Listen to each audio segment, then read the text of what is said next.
Hello मित्रांनो, तुमच्या Marathi Dick चॅनलवर स्वागत आहे। मी तुम्हाला मराठी डिक चॅनलवर रोज नवीन इंग्रजी शब्द शिकवणार। तर चला समय नष्ट न करता आजच्या व्हिडिओमध्ये शिकूया इंग्रजी शब्द कॉन्ग्रुअन्स। कॉन्ग्रुअन्सचा मराठीत अर्थ मेळ, मिलाफ, समन्वय, सुसंवाद किंवा अनुकूलता होत आहे। कॉन्ग्रुअन्सला आपण वाक्यात प्रयोग करून बघूया। पहिला वाक्य आहे The result shows quite good congruence with recent research.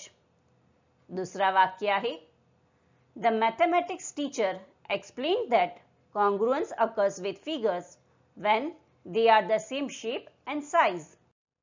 तीसरा वाक्य आहे There is a little apparent congruence between his professed concern for the poor and his own extravagant lifestyle.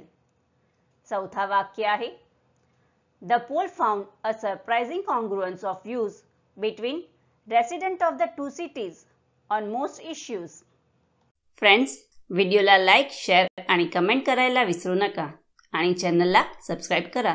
Thank you.